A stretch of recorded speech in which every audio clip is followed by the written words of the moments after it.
As I know many of you have reported, the governor, lieutenant governor, and the Speaker of the House are strongly committed to helping our community. And we're grateful that they're making our recovery a priority in the upcoming special legislative session. Our city of Kerrville and Kerr County leadership are committed to a transparent and full review of processes and protocols. The special session is going to be a starting point for that work, but our entire focus since day one has been on rescue and reunification, which leads me to our latest report. As of 8 a.m. this morning, there have been 96 confirmed deaths, 60 adults and 36 children. The number of missing remains at 161, and there remain 5 campers and 1 counselor from Camp Mystic among the missing. If family members had reported a loved one missing and they've returned safely, we ask that you notify us through kerrvillemissing@dps.texas.gov or call 830-258-1111. Again, that's kerrvillemissing@dps.texas.gov or call 830-258-1111. Additionally, the state of Texas, FEMA, the Small Business Administration have opened a disaster recovery center here in Kerrville for those who have been affected by the storms. It's currently open at the First Baptist Church here in Kerrville at 625 Washington Street. It'll be open from 8 a.m. to 7 p.m. every day.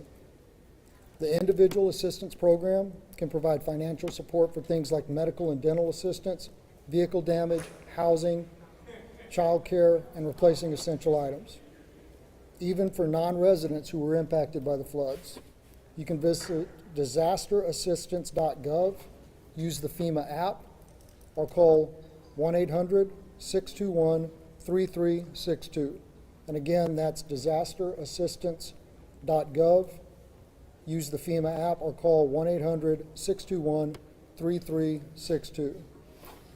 And in closing, I'd like to say one more time, on behalf of our Unified Command here in Kerr County, how appreciative we are for the help since this tragedy took place.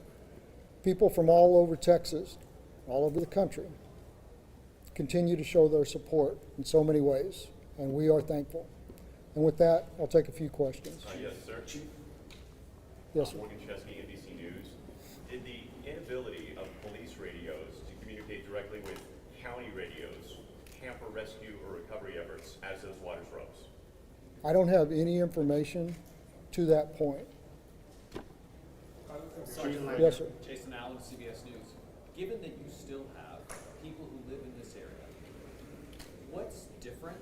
What changes have been made to ensure you get heavy rain again a week from now, a month from now, you don't wind up in the same situation? I think that's an important question, and as we are aware, we've been very weather alert throughout the entirety of this, and that's something that we're going to be looking at. Thank you. Sergeant Lang, can I get a Yes, question? ma'am. Amp Johns, News 4 San Antonio. What can you tell us about the current search area, how large it is, how much of it has been searched, and how exactly does the grid system work for something like this? So the last part of your question again, How much please.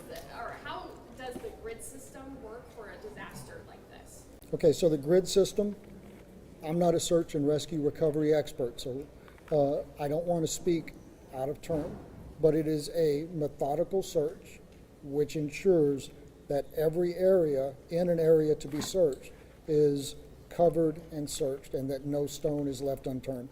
Unfortunately, I don't have a exact number of how many miles of river that we've searched or how many people who have been out there. I just don't have that information for you, but I'm happy to follow up. Sir, Last question. This will be last question.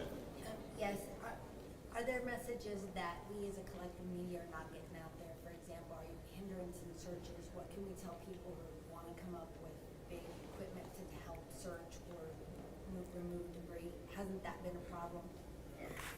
I don't want to say it's been a problem because we're so grateful for the amount of people who want to come to this community to help. And we've had people from all over the state and all over the country volunteer their services and say, I have a front end loader, I have a boat, I have this. Groups and individuals. But it's important that we have certified professional search teams out there right now. We have compiled a database of volunteers who have made themselves available. And if and when that time comes that we are able to call upon them, we will be calling upon them. In the short term, I believe that all of our basic needs are being met, both through the federal and state response and the support that we've been getting, as well as this community rising up in a really unprecedented way to show their support for all of us here. Thank you very much. That's the end of the press conference. If you are not receiving emails from the Joint Information Center, please make sure that you send us an email to JIC, so JIC@kerrville.tx.gov. That is JIC